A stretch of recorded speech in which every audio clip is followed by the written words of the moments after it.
And नमस्कार। क्यों आपका जो ट्विन फ्लेम है या डिवाइन मैस्कुलाइन है आपको क्यों इग्नोर करते हैं? क्या उनको आपके लिए किसी तरह की कोई फीलिंग्स ही नहीं? क्या होता है, किस तरह की क्लियरेंस आपको मिलती चली जाती है, मतलब क्लैरिटी आती चली जाती है इमोशंस के बारे में? किसके इमोशंस? आपके इमोशंस, उनके इमोशंस आप अच्छी तरीके से समझने लगते हैं। जी हाँ, ट्विन फ्लेम जर्नी में मैंने भी कभी ऐसा नहीं सोचा था कि इतना ज़्यादा ट्रॉमेटिक इमोशनल जो बॉन्ड है वो मुझे देखना झेलना पड़ेगा, क्योंकि इस जर्नी में रनिंग चेजिंग ऑन ऑफ की सिचुएशन, चाहे आप ट्विन फ्लेम जर्नी में हस्बैंड वाइफ है, चाहे लिव इन में रह रहे हैं, चाहे दूरी में रहते हैं या डिस्टेंस कम्युनिकेशन है, उसमें भी आपको ये सब कुछ फील होगा। मतलब दूर रह के भी आपको लगेगा साल 2 साल हो गए, दिमाग से जा ही नहीं रही है या जा ही नहीं रहा है। तो इस तरह की पॉसिबिलिटीज़, इम्पॉसिबिलिटीज़, ऑब्स्टिकल्स, डिफरेंसेस हम दोनों के बीच में होते हैं। हम ट्विन फ्लेम्स के बीच में, एक दूसरे के बीच में होते हैं।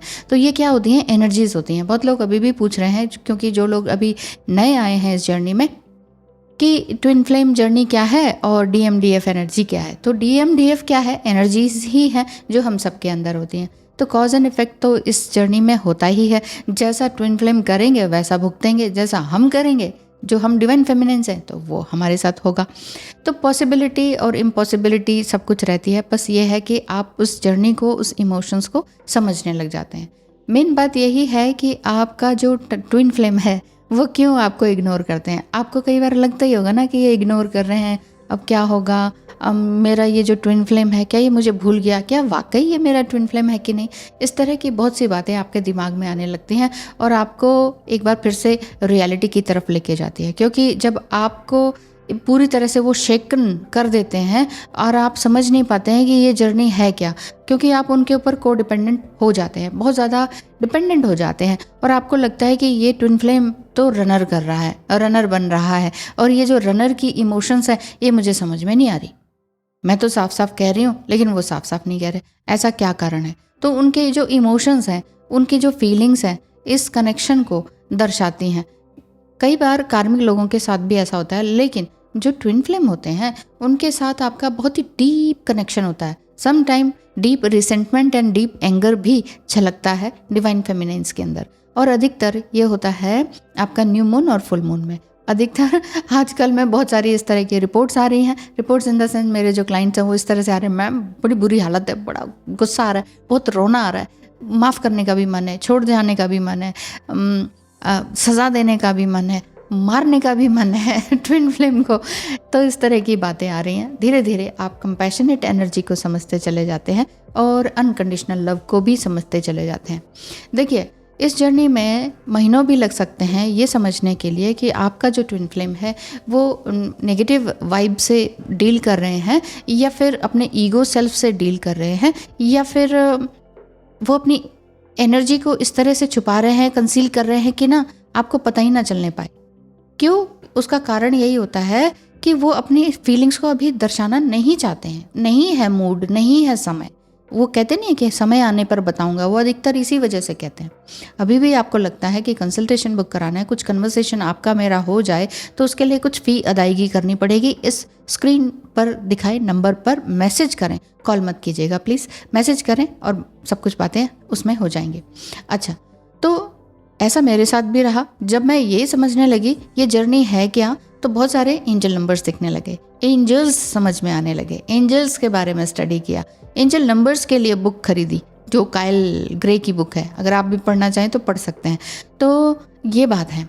तो स्पिरिचुअल जर्नी को समझ में आने लगा। पहले ये लगता था, अच्छा ट्विन फ्लेम के जो ये वर्ड्स आते थे ना कुछ वीडियोस सामने, तो मैं बिल्कुल इग्नोर कर देती थी। क्यों? इससे पहले क्योंकि मैंने नार्सिसिस्ट के बारे में सब कुछ पढ़ लिया था, और इतना पढ़ लिया था कि जो मेरी फर्स्ट 8 वीडियोस है ना, पहले की स्टार्टिंग की 8 वीडियोस, वो नार्सिसिस्ट के बारे में ही है कि वो कैसा करते हैं, क्या नहीं करते हैं। और मुझे लगता था कि अपना जो हस्बैंड है ये नार्सिसिस्ट ही है, और मैं पता नहीं कैसे आदमी के साथ रह रही थी। अब मुझे डर लगने लगा था अब आगे कि अब की जर्नी आगे क्या होगी, कि मार तो नहीं देंगे मुझे, समथिंग कुछ ऐसा। क्योंकि इतना नेगेटिव पढ़ के सुन के ये लगा कि बस ये तो नार्सिसिस्टिक ट्रेट्स ही हैं और कुछ नहीं है। धीरे धीरे ये पता चलने लगा कि फिर मैं क्यों इतना प्रेम कर रही हूँ, क्यों ये एक अनकंडीशनल लव है। ये अंडरस्टैंडिंग धीरे धीरे होने लगी कि नहीं, ये नार्सिसिस्टिक ट्रेट्स हैं, बट एनपीडी एग्जैक्टली है वो नहीं है, वो नहीं है, क्योंकि प्रेम उधर से भी कहीं ना कहीं झलकता है। जैसे कि मैं आपको उदाहरण देती रहती हूँ ना कि हस्बैंड ने ऐसे बोला, ट्विन फ्लेम में मतलब ऐसे बोला, गलत बोला, कभी काम आए ही नहीं जब बहुत ज़्यादा इमोशनल ज़रूरत थी।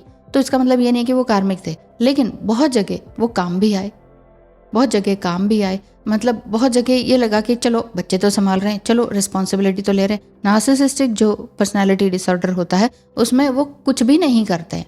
अगर कोई पार्टनर आपका ऐसा है, भगवान न करे ऐसा हो, बट ऐसा है, तो वो ना तो आपकी केयर करते हैं, ना मेंटली, फिजिकली, फाइनेंशियली, इमोशनली तो ज़ीरो मान लीजिए, मेंटली भी ज़ीरो मान लीजिए। और जो जिनसे बच्चे होते हैं उन बच्चों का भी कोई ख्याल नहीं, कुछ नहीं। वो मत सोचना ही नहीं कि कौन से स्कूल में जाएगा, क्या करेगा, अच्छा हो रहा है उसके साथ, बुरा हो रहा है, इट्स ओके, वो उसके लिए वो कुछ भी नहीं होता। तो इस चीज़ को तो अंतर समझ लीजिए, जैसे कि मैंने समझ लिया था। फिर मुझे समझ में आया और मैंने वीडियोज़ बनाना बंद कर दिया था। 6 मंथ तक कोई भी वीडियोस नहीं बनाई और अपने ऊपर मंथन किया। इसीलिए मैं कहती हूँ कि जब आपको लगता है कि आपका ट्विन फ्लेम आपको गोस्टिंग जैसा कर रहा है, आपके साथ बात नहीं कर रहा है, सडन कहीं और एंगेजमेंट कर ली गुस्से में आके, सडन कोई शादी कर ली गुस्से में आके, या फैमिली प्रेशर से, या कास्ट की कोई इश्यू था, या कुछ भी एज इश्यू था, कर लिया तो हो जाता है। कई लोग कहते हैं नहीं नहीं ट्विन फ्लेम से ही शादी होती है। इस तरह के इल्यूजन में अगर आप हैं तो उन्हीं तरह के चैनल्स में आप जाइए जहाँ पर ये बताया जाता है हाँ शादी तो ओके ही रहेगी। कैसे हो जाएगी? अगर आप 40 के हैं वो 20 के हैं तो कैसे हो जाएगी? मैंने तो अभी तक किसी का नहीं सुना। हाँ, ट्विन फ्लेम है, कंफर्म ज़रूर किया है, लेकिन उनकी शादी हो गई है, ये मेरे पास अभी तक कोई केस नहीं आया।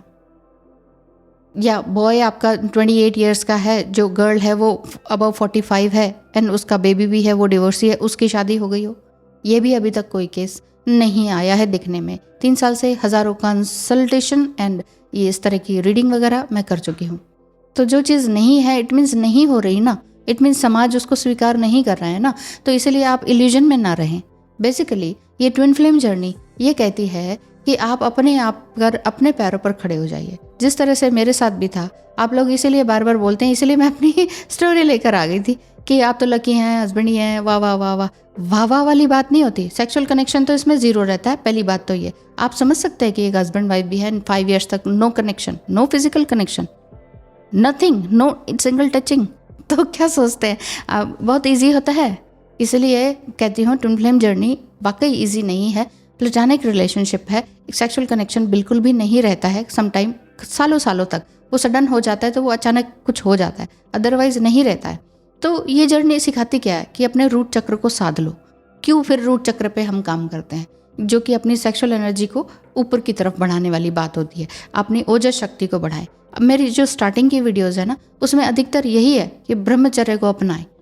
फिर बहुत सारे इस तरह के ही क्वेश्चंस आने लगे। अब हस्बैंड वो ये कर रहा है, कार्मिक हैं, अब हम तो ब्याहता हैं, हम तो मैरिड हैं, तो फिर हमारा नेगेटिव कर्मा नहीं हो जाएगा, हमारा ये नहीं। कर्मास की आपको बहुत चिंता है और अपने दिल और सोल की कोई चिंता ही नहीं है। आपकी सोल कोई गवाही नहीं दे रही है किसी चीज़ के साथ इंगेज होने के लिए, किसी व्यक्ति के साथ इंगेज होने के लिए। वो साइड में आपके धर्म सबसे ज़्यादा बड़े, पतिव्रता धर्म, पत्नीव्रता धर्म, वो धर्म है।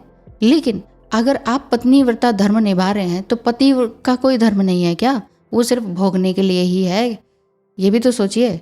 तो सिर्फ आप ही क्यों अपने धर्म निभाएं? सिर्फ धर्म ये नहीं है कि सामने वाले को फिजिकल नीड है तो चलो जी बिछ जाओ, ये धर्म नहीं है। धर्म ये है कि आपको इस समय में क्या सही लग रहा है।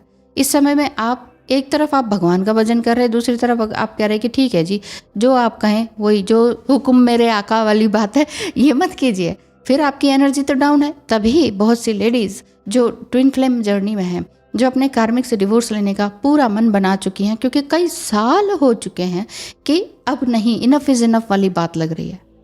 जब किसी भी तरह का सपोर्ट नहीं है तो फिर ऐसे व्यक्ति के साथ टैग लेके कि yes I am married, happily married, वो करने की क्या ज़रूरत है? वो आपने सोचा, लेकिन उसके बाद क्या, ले लूँ कि नहीं ले लूँ? डिवोर्स फाइल भी कर दिया उसके बाद भी कि क्या इसको हम वो कर दें, खारिज कर दें, कैंसिल कर दें, केस वापस ले लूँ? ये सवाल क्यों आते हैं? ये इसीलिए आते हैं क्योंकि आपको फ्यूचर का कहीं ना कहीं डर होता है। फ्यूचर का डर कुछ पुरुष प्रकृति के कारण भी है, क्योंकि हर कोई पुरुष इस निगाह में रहता है कि कौन सी औरत जो है, लड़की जो है सिंगल हो गई, और जो सिंगल है तो चल भाई मेरे साथ मिंगल। और ये सारी बातें ट्विन फ्लेम जर्नी में नहीं होती हैं। ट्विन फ्लेम तो ट्विन फ्लेम्स होते हैं, उनको ये सारे टैग्स की ज़रूरत ही नहीं होती। इसीलिए मैं कहती हूँ बार बार कि ये जर्नी सिर्फ शादी और सेक्स के लिए नहीं है। जो लोग अभी सोच रहे हैं उन्हें ये वीडियो बेकार लग रही होगी, मेरी भी बकवासी लग रही होगी, तो आप कहीं और जा सकते हैं जहाँ पर बोलते हैं कि शादी तो ज़रूरी है, ये तो ज़रूर होगा ही होगा। तो ये ऐसा नहीं होता है, इस चीज़ को समझिए। फिर हमारे सोल पर्पस का क्या रहता है? शादी और बच्चे ही करने हैं, तो सोल पर्पस का क्या? मैं ऐसे ट्विन फ्लेम्स को जानती हूँ जो शादी नहीं कर रहे, उन्होंने ब्रह्मचर्य का पालन कर रखा है और कुछ प्रण भी ले रखा है, लेकिन वो शादी नहीं करेंगे। इसका मतलब ये नहीं कि तो फिर वो सेक्स करते रहेंगे, उनको अलाउ है, ये ऐसा नहीं है। इसका मतलब ये है कि वो किसी एक कमिटमेंट से, ईश्वर के कमिटमेंट से बंधे हुए हैं कि मैं ब्रह्मचर्य का पालन करूँगा या करूँगी और मुझे विवाह नहीं करना है।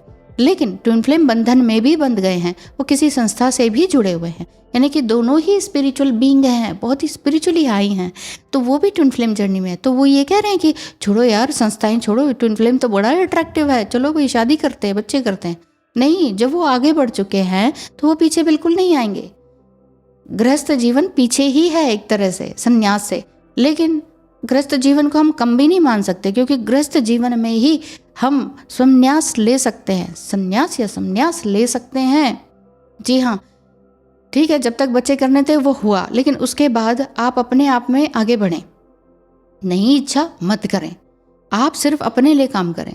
भगवान को भजने की तो इच्छा है, मंत्र चैंट करने की तो इच्छा है, वो सारे काम। अब कई लोग ये भी कहते हैं कि हम तो क्रिश्चियन हैं, हम तो मोमडन हैं, हम तो मंत्रा नहीं कर सकते। आप अपने आप में चुपचाप शांति से, क्या ये भी बैठने के लिए किसी धर्म में मना किया गया है?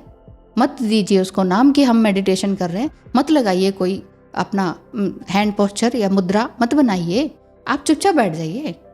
आप चुपचाप आंखें बंद करके अपने बेड पर, अपने काउच पर, अपने सोफे पर, अपने दरी पर नहीं बैठ सकते हैं क्या? कौन सा धर्म मना करता है? तो आराम से बैठें। ये जर्नी आपको अपने अंदर तक लेकर जाती है, अपने स्व को जगाने के लिए है, ना कि किसी और को खींच के अपने पास लाने के लिए। क्यों? उसका आंसर भी मैं दे देती हूँ। बहुत लोगों के मैसेजेस आ रहे हैं अब नए तरीके के, मैम इनर वर्क सिखाते हो, उससे वो हमारा ट्विन फ्लेम वापस आ जाएगा। इनर वर्क क्या वशीकरण की कोई पुड़िया है कि इनर वर्क किया आपने, कोई कोर्स है और वो आपका पार्टनर आपके पास आ जाएगा? ऐसा नहीं है। मैं मजाक नहीं कर रही हूँ, पर इस तरह के सवाल वाकई बहुत आ रहे हैं, तो मैं बार बार समझाना देना चाहती हूँ कि इनर वर्क तो मैं नहीं कराती हूँ। वैसे भी आपको कहीं और जाके कोर्स करने की ज़रूरत नहीं है। इनर वर्क जो भी करा रहे हैं वो इस वजह से भी कराते हैं कि आप अपने आप को जान जाएं। इसलिए अगर कोई ये कहता है आपकी शादी आपके ट्विन फ्लेम से करा दी जाएगी, इनर वर्क कर लो हमसे, तो वो गलत है। वहाँ पर तो बिल्कुल ही मत जाइए अगर ऐसा है तो बाकी इनर वर्क का मतलब, इनर का क्या मतलब? इनर का अर्थ ही यही है कि आप अपने स्व को जानें, आप हैं किस तरह के। तो ये आप अकेले में बैठ के जान सकते हैं ना, या 10 लोगों से पूछेंगे, 10 तरह के आपके कैरेक्टर बनकर आ जाएंगे कि ये तो ऐसा है, ये तो ऐसा है, ये तो ऐसा है। कोई अब सब अपने अपने चश्मे से देखेंगे ना, सब अपने अपने पर्सपेक्टिव से देखकर आपको जवाब देंगे कि ये व्यक्ति ऐसा है, लेकिन आप जानते हैं ना। अभी भी अगर नहीं जानते हैं, इसीलिए कहती हूँ कि अकेले बैठें, शांत बैठें, कोई नहीं है सुनने वाला, इट्स ओके, धन्यवाद करें कि अच्छा है कोई नहीं है मुझे सुनने वाला, अच्छा है मुझे कोई बताने वाला नहीं है, मैं खुद हूँ अपने आप में। तो अपने माइंड को अलग करें, अपनी इमोशंस या अपनी प्रेजेंस को रखें अपने पास कि this is me and this is my mind. Mind तो मंकी माइंड क्यों कहते हैं? वो उड़ता है, अभी इधर अभी उधर, अभी उधर अभी उधर, अभी अपने पढ़ाई का सोचेगा, अभी अपनी एज का सोचेगा, अभी अपनी शादी का सोचेगा, अभी अपने डिवोर्स का सोचेगा। प्रेजेंस आप क्या है, वो बाहरी चीज़ें हैं।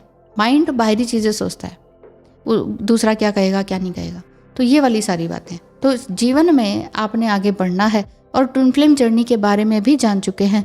तो twin flame journey it's a solo spiritual journey.